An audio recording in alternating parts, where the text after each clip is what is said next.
The Collaborating Conversation podcast is for avid book readers, book lovers, and authors. Listen to this podcast as we talk more about the art of writing, stories behind books, and the hands that created them. So stay tuned and enjoy our show. Welcome to the Collaborating Conversations podcast. Today's episode is the Fall of Galactic Civilizations in sci-fi. Well, so it's one of those things this is one of those interesting things with galactic ending stuff. Do you guys feel the depression of when you finish a book series that it's kind of like just sad? You feel just sad? Like the postpartum of all these people are gone, the stories are gone. Like, yes, I can read it again, but I don't know. It's like the wave of emotion of when it ends, it's depressing, I guess. At least for me it is. But they say all things must come to an end. Yeah. I think for me, and maybe it's just because I have a different mindset when I'm reading a book. So like right now I'm reading a book series called Ancillary Justice, or I just finished Ancillary Justice, and I'm starting a new book called Ancillary Mercy. It's a series by Leckie. Very good. It was recommended to me by my VP at work. He's a big sci-fi person, and I've been reading it, and it's really good. It kind of deals with these things called ancillaries, which are essentially human corpses that are repurposed into artificial intelligence conduits. Is the best example, I think, how to explain what they are. Because basically, like, for example, you have a ship, and a ship is a sentient AI, and that ship will have ancillaries that are, also controlled by the ship, that allow the ship to do different things, and they have a connection to the ship even, like it can send like a whole group of ancillaries down to the planet, right? And they are extensions of the AI, but they don't have like individual consciousness or personalities. They're literally they're shells for the AI. But they look and function like living human beings. They eat, they sleep, but they are literally just living corpses for the AIs. So it's a very interesting concept. But it's, when I read books, like when I finish this, What was that series called? The book is called Ancillary Justice. The series is called maybe just Ancillary. I'm not sure. But the books are Ancillary Justice, Ancillary Sword, Ancillary Mercy, and I think they just came out with a new one. Nice. But yeah, well, when I read a series, at least for me, as an author, when I finish a series, I actually like to finish a series, because then I can kind of meditate on it and think through like what are things that I can take away from that series, or interesting concepts that they used that can make me a better writer, right? Like, and so for me, like just finishing a series, it's nice to see like the culmination of a series, and it is sad to see it end, but I would say like I like to finish a series and then just see how they told that story, see how it went from end to end, and then learn from it, for my own writing. Yeah, that's a much probably better approach. I just get like uber depressed and just like sad, because I just get so in depth in the story. Because at least when I read a book or a science fiction thing, I see the entire story in my mind, and I see it like a music video, or like I see the whole thing in the movie in my head, and then it's just the character goes away. But I also, so this is completely off topic, and maybe we'll need to cut it out, but I think it's interesting. Just of when you hang out with people, I noticed that when I like after, when we've done one of our trips to Tahoe or something like that, I'm always extremely like kind of in that same depressive, sad state of, that's over now, where most people are like, I need to get home and recharge. I'm the exact opposite, where when that ends, I get drained from an ending, not from the actual thing. So I find that just very interesting from a psychological perspective, how different people function, how different people need, the introvert extrovert type thing. What about you, Max? I'm a bit lost right now. I completely changed the subject basically of how do we I don't know how we got on the topic, but we were discussing the ending of books and how we react to the ending of books, and then I was correlating that with the ending of like social time, or like going out and doing social group things, and how that also I think there's been maybe like 2 occasions where I felt like I was disappointed in an ending because I guess I really got into it. But for me, I look at it in the sense of like I'm exploring something. Like I don't know what I'm about to read, and whatever it is, I just have to sort of take it as is because that was the intention of the author. Now, whether or not it makes sense, I agree or disagree with it, that's another thing. But yeah, like it's never really. I mean, minus I guess those two occasions, which I can't remember which book it was. But yeah, like it's never. It was like, oh, that's an interesting ending, right? I wouldn't have necessarily done that, but yeah, I've never really been like disappointed per se. You know, or Sir Anonymous. Cut. I was First name legend, last. I was gonna say I think that's fascinating because I know there's one book that I was extremely disappointed. It was Limitless. It was based off the movie, and I will say that's the first time that I've concurred that the movie was better than the book. The movie was extremely better than the book. Usually that doesn't happen, but I think we're talking more about not necessarily how the ending makes us feel, but we are talking about how the ending makes us feel, not how takeaway from the book, right? Well, I guess Emmanuel kind of has a takeaway. I just kind of have because I'm not trying to write a story. I think afterwards I'll say, oh, that was some good, I like this trope or I didn't like this. Like the Expanse, I like the building. I like the characters, how you're hearing what's going on in their heads. You know what's happening. That's what I also liked about Ender's Game, where I didn't like the movie because you didn't know what was happening. You didn't know why the characters were doing something. At least in the book, you knew why. And I think that character development and stuff, but for me, I kind of emotionally connect to the character. And so when the story's over, it just makes me sad that the story's over. And that for me, it just kind of, that ending, draining's not the right word to say from it, but it makes me feel sad. And like, I enjoyed the journey, but I'm disappointed it's over. But I think this is one of those things where for me, hot take we might need to cut later is with religious beliefs, living forever type of thing. That's one of those things where that side just comes out where like, oh, I don't want to live forever here on this plane, but deep down, I don't want to ever leave my friends or, not hang out with people. But that's also just my super social side of, if I could hang out with friends all the time and always hang out and if I could figure out a job where I'm basically paid to be friends with people, that would be the best. Yeah, it's interesting. Like I think a lot of authors don't actually know how to end a book or a series. And I think the reason I say that is because there's two ways you can essentially write a book. So there's the leaving the ending open with the expectation that you're going to have a sequel, which I think a lot of authors do, because a lot of authors are trying to build a series. A lot of authors are trying to and so the ending leaves you unfulfilled and unhappy, unsatisfied because it's intended to make you buy the next book. And then the other flip side is, the ending completes the story. Right? Like it wraps everything up, it ties it in a bow, it gives you a satisfying ending, right? And then you might have a teaser or something that hints at the possibility of something new, but not necessarily, right?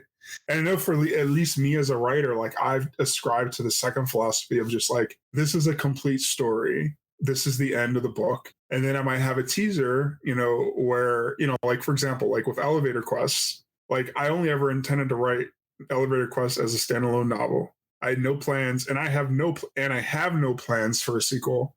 But I left it open at the end for not left it open for a sequel, but left it open to force the people to think. It's oh, what happens next, right? And I remember Alondra and others was hey, when is the sequel? And I was just I'm not planning to write a sequel. I'm not. That was a one book story. And they're just well, what happens with that? And I was just oh, it's up for your imagination, right? And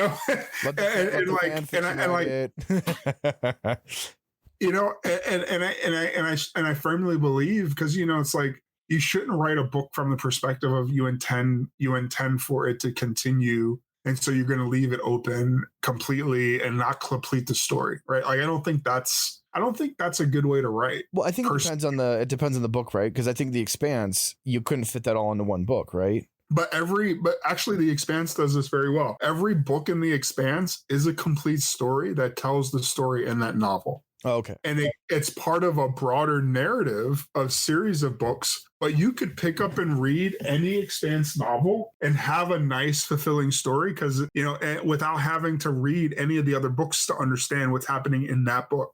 And I think that's the right way to write it, right? Like you should write your books from the perspective of anyone can pick up any novel in your series, read that one book and be satisfied, right? You may not get the Easter eggs or the cameos of characters from earlier books, but those are really like little nuggets for people who've been reading the series, right? And I think that type of stuff is good. And so I think the Expanse actually does that really well, where you don't, if you read from book 1 to book 9 and even all the little side quests and the side books in between, you understand the full overarching story of the ring builders, the humanity, and what defeated the ring builders. But you can just read book 1 and it's a really cool little interesting detective story, about like this monster and being that gets woken up at the end of the story, and it's like, oh, it's gonna, and so it's like, you could just read book 1.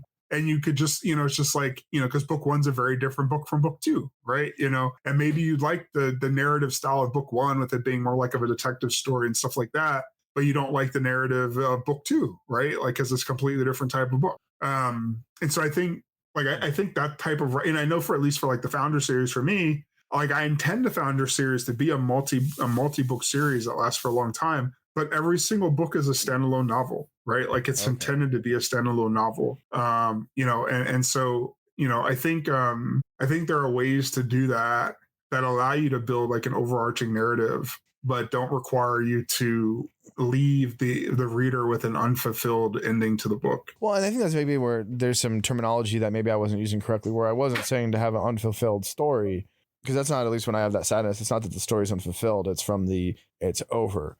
But yeah, I guess there's a difference in how books are ended in terms of, like you're saying, kind of close that loop.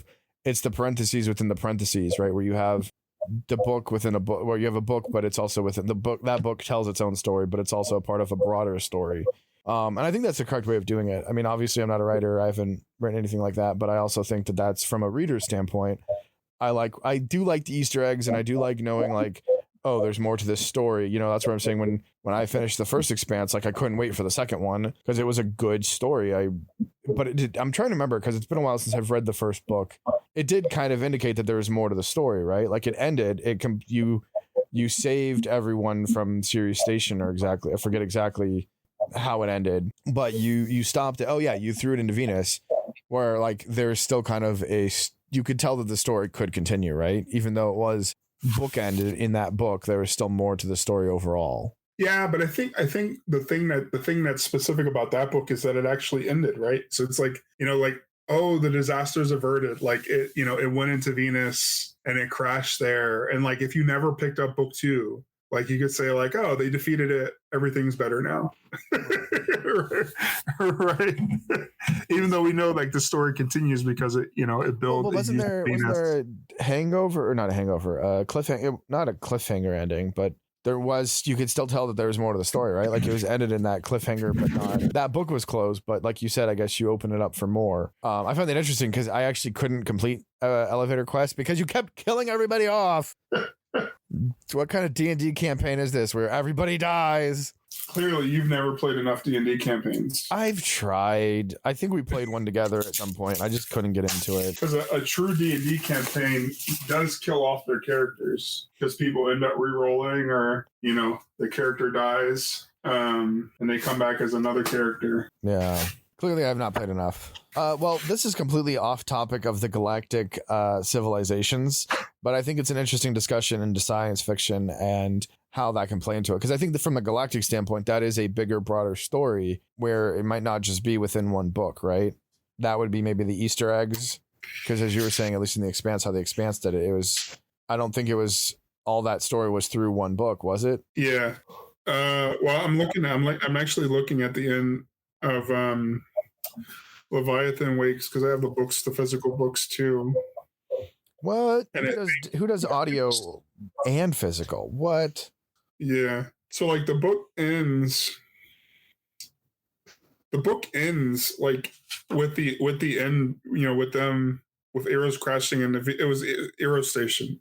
Okay. so the era's crashing into Venus, like the book ends and like the team is like happy that they won, but then the epilogue kind of opens the door to like book two.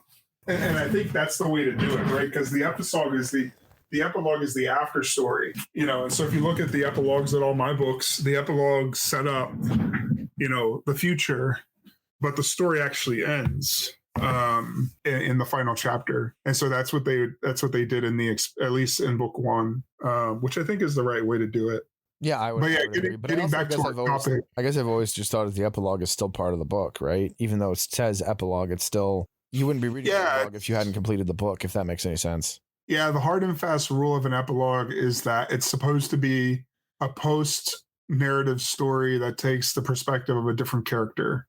And so it's supposed to like be a breakaway from the main character to be another character kind of telling either like another story or something that kind of like, adds something to the story or opens up the door for something else. Like, the only rule is that it's typically from a different character's perspective when it comes to it. And that's interesting. I don't think I've paid attention. I guess it depends on the epilogue, if it's either a narrator saying it or if it is from a different character. And I don't remember how the Expanse does that. So like in the Expanse, for example, is Fred Johnson. I was just looking at it. So Fred Johnson is the character perspective for the end of book one. Looking for an exciting space adventure book, a romantic young adult story, and a fantastic sci-fi read? Get The Foundra by award-winning author Emmanuel M. Arriaga today and prepare to feed your imagination with never-ending thrill ride.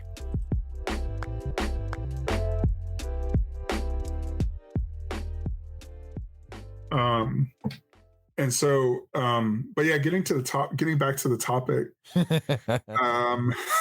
So one thing that I find interesting about the Fall of Galactic Civilizations is how it plays into the character's defining narrative in the story. So like we know with like Mass Effect, for example, the thing that made Commander Shepard unique, the thing that made Commander Shepard, special, was that he gets exposed to ancient technology that gives him a vision of what's to come, right? And that like gives command or him or her, depending on what you select, that gives the defining, that gives the motivation for Shepard, at least through the first game, of just like, hey, I saw a vision of the end. Like, what is this? What's going on? Like, I need to stop this, right? And so, like, in that example, it becomes the thing that drives the character to stop whatever's going to happen that destroyed, the ancients, right? And the same thing for we haven't talked about the Bobiverse a lot. Let's jump into talking about the Bobiverse, because I think it's very interesting. With they have like a nuclear holocaust, right? Like this is after I think it's after Bob wakes up and becomes a ship. Like a brief summary in the first book, he becomes a replicant. He wakes up in a theocracy. So like the United States is not what it is. And after reading the book of multiple times, as I just actually finished reading books 1 through 4, probably 2 or 3 weeks ago, the fear of a theocracy is way too close to reality for me. Side tangent there, but he wakes up in that, and then once he leaves, that's kind of starting the war, as there's a payload on him to self-destruct. There's some kill code sent to his commands, or through what's it called? Through direct line of sight communications. So he has to build his own firewall. He has to build a sandbox Bob. Like, he does all this stuff in the first book on his route to Epsilon Eridani. And then, he goes there, and then eventually he comes back to find out that Earth wiped itself out. That was the start of the war. Nukes went flying.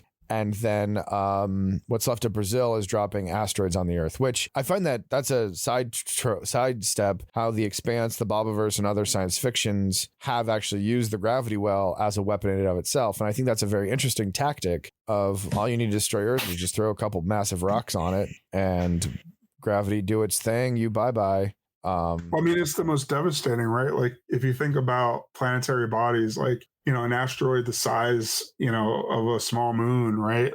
Or not even like half the size of a small moon, right? Like that will destroy Earth. Yeah. You know, and it's not like you have to go like create one of those weapons, right? Like those things are just out there. So you just kind of have to figure out how to make its trajectory, you know, Earth focused. Not hit the blue ball that we call home.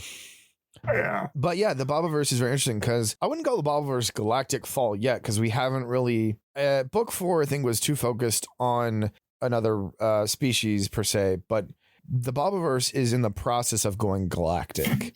So I think I think one aspect is the I forget the name of the species, but the others, the species that was eating the other species. Yeah, the others. Yeah, the others. Because I think truly, like, there was aspects of that, like when they would go to a planet, right, and the planet was just like everything was barren, right? Like it was just like the planet, you know, everything was kind of, you know, the way it was, right? And then you discover later on that, oh, the reason everything was so preserved was because they just sent a ton of gamma radiation, I think. Gamma radiation. Yeah, they just sent a ton of radiation to the planet. You know, they had a weapon that basically just their death nuked all life on the planet, but left everything else intact. Well, it killed all life, but it leaves life intact because so that's the interesting thing about decay and interesting thing about biology is you actually need life form to decay life, right? Yeah, you need living organisms to. And so this is a tangent, but a very good book if anyone's interested in the history of forensics from medical forensics and forensics of crime scenes is No Stone Unturned. It's actually the history of how they developed the forensics method and how they actually placed bodies in shallow graves and did certain things to see how wildlife and how that process happened. So tangent, but that's why that didn't happen in the Bobiverse because there's no life left to destroy it. And then they used all that protein for food because food. But yeah, but they were, from what the Bobiverse discovered, they were only about 100 light years out total. We don't know their true expanse or how far they are, but that's not, would that be a galactic level threat? Even if it's not fully galactic? Well, I mean, they were, right? Like they were going from solar system to solar system harvesting, right? Like, yeah, but they were only, their home planet wasn't very far from Earth. I think again, everything was within a few hundred light years. But, you know, at some point, like, you know, the only reason they were defeated was because they were fighting something that was unaffected by their weapons, right? Like, you know, I think because they weren't fighting humanoids, they weren't fighting living creatures, right? They were fighting a very powerful AI, you know, and so, you know, in a sense, if Bob and, you know, his advancements had not existed, you know, those aliens would have eventually wiped out humanity and everyone else, right? Because they, you know, they would have eventually gotten around to, you know, discovering their system, needing the food and killing them and taking them back to, you know, continue to expand their growing, you know, Dyson sphere civilization, right? You know, and so it's like, well, it's interesting that a lot of science fiction, a lot of the ancients or the beginning stuff is benevolent, right? Or we interpret it benevolent because in the Bobiverse, that would not be a benevolent, not dictator, but owner of the galaxy or whatever, right? And that's the same. Isn't that the same in same with the Mass Effect issue? Is like the ancient stuff makes things bad, or I forget exactly the full story. I just know there's a bunch of like gory alien looking things that come eventually down. You have to fight them.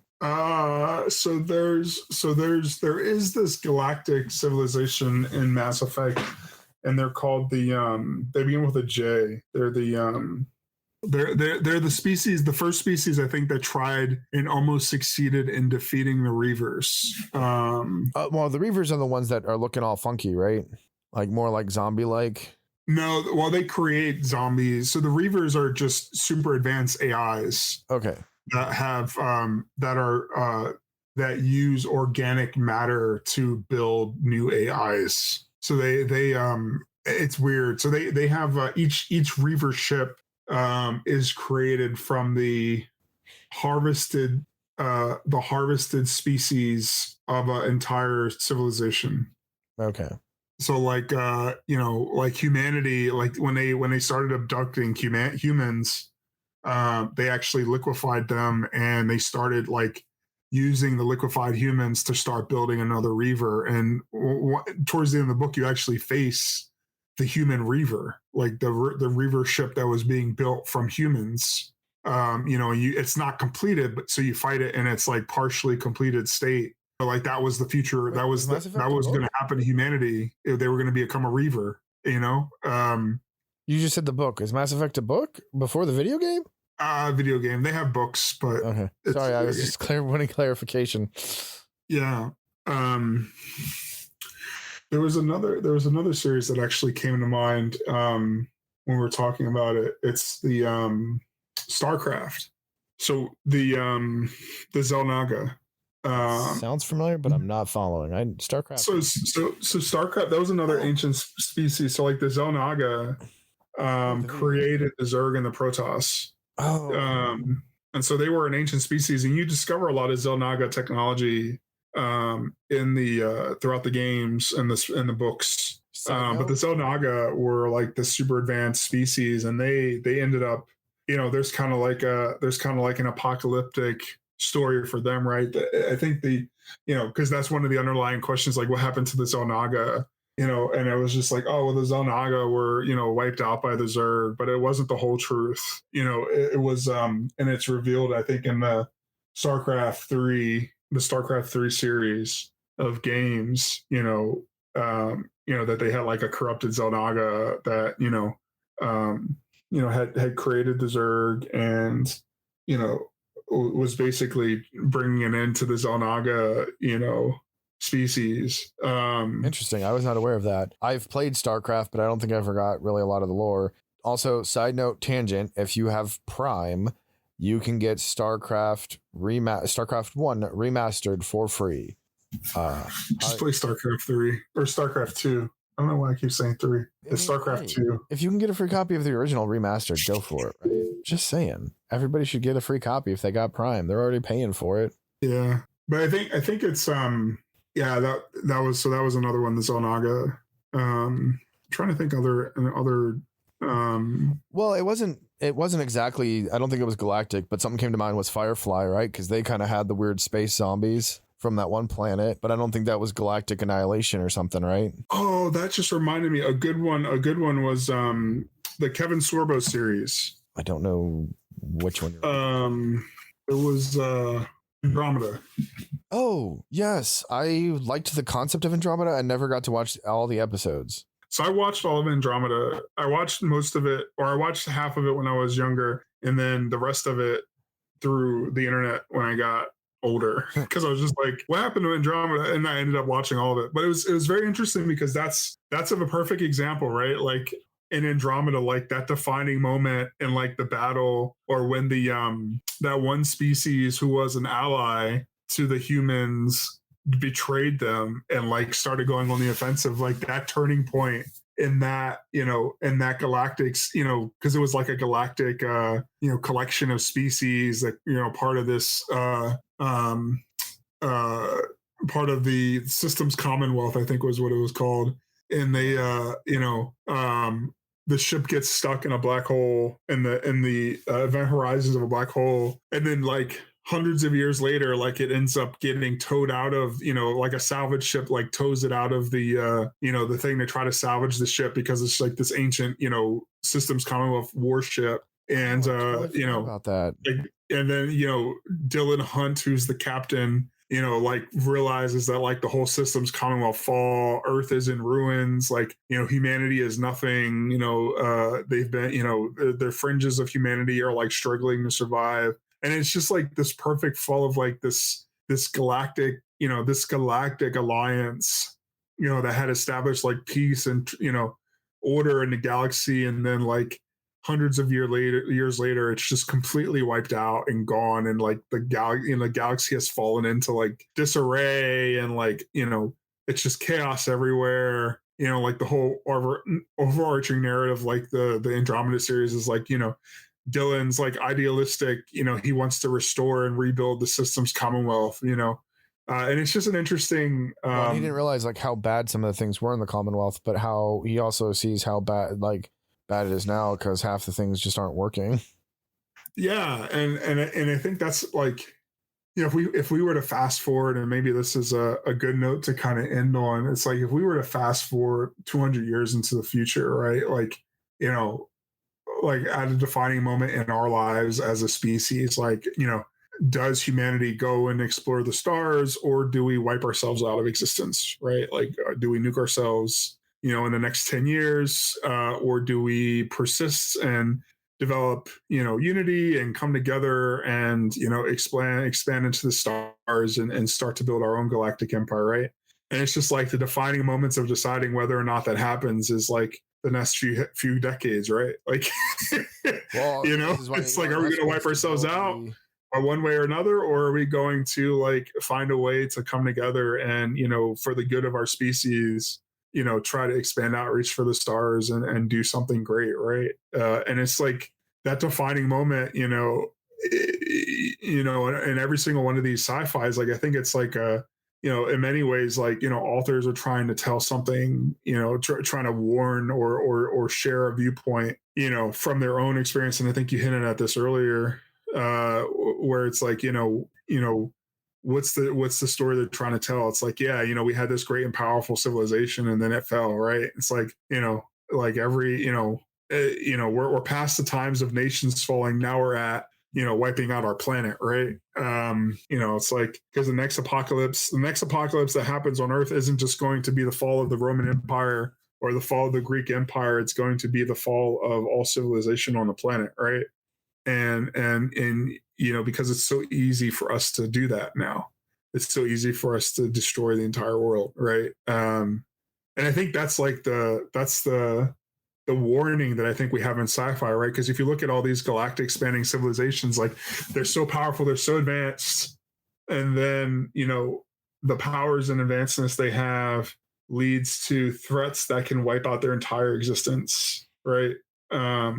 And it's just an interesting takeaway, because it kind of shows that, you know, no matter how advanced or great your galactic empire is, it's still fragile in some way. Well, and I think that's one of those things with humanity, right? We like to think we're beyond stuff, but if you look how things are, everything's super fragile, right? I commonly joke around how everything's held together by shoestrings and bubblegum, and I don't mean just the threat of nukes and all that other stuff, but the fact that, like, oh, the world actually doesn't fall apart on a daily basis. Because sometimes I'm surprised, just the way with what I did for work and other stuff, like, didn't actually see that happening. But I think it's also one of those things where that hope, and that's where a lot of science fiction comes from, is we have that hope of wanting to make humanity better and making, like, that's where, you know, Elon Musk wants to get us onto Mars, so we have that backup plan. I don't know if that's the best way to do it, but hey, like, more power to him. He's trying to do something good on him, you know, versus, you know, but I think we also want that hope of wanting something special, or wanting something different, or we want to see humanity succeed on that massive level, right? We want to see, and I think that's the thing. It's a warning, but it's also hope, right? Like, what do we love about science fiction? We love the stories. We love how everything is, and how cool the universe has potential to be, and how everything has potential to be either fantastic or amazing. And we have to try to be fantastic and try not to be, or try to make it fantastic, or try not to get ourselves all killed. Yeah. What's everyone's thing of the week? I can go first, I guess. Yeah, I think you're. So my thing of the week is that I won that award. But unrelated to that, I would say my thing of the week is actually the book I just finished that I mentioned earlier, Ancillary Justice. It's a really good book. I think it's a really interesting take on just you know, what it means to be human, you know, because like an Ancillary, for example, is not considered human, but anyway, it's just very interesting. Like, without to give a lot of away, it's just a very interesting take on artificial intelligence and the blurring the lines between artificial intelligence and you know, what it means to be human. You know, when you as a ship can control the living corpses of 50 people, right? Like, you know, and if your ship is destroyed, like, you as that ship can continue to exist in those people, right? And so it's like, you know, so are you human, you know, or are you an AI, you know, in the form of a human, right? And so it's an interesting thought. and then the morality of it all. But yeah, it's a good book series. So that would be my interesting thing of the week. My week was pretty tame, so I don't think I have anything super interesting. Unfortunately, nothing's coming to mind. Interesting month. Interesting thing of the month. It's been kind of meh. Steam Deck got repaired with better better controller things, I guess. That's not super interesting, but I saw an LTT thing on it. Yeah, I've got nothing. I'm sorry. So we'll say Max's interesting thing of the week is that he discovered that you don't have to be into sci-fi to be a nerd. Definitions are changing. And I guess on that note, we'll call it a day. Yeah. Thank you for listening. Check out our podcast on Spotify, Google Podcast, and Apple Podcasts if you enjoyed the show. For more books and inspiring stories from today's authors, please subscribe to our podcast.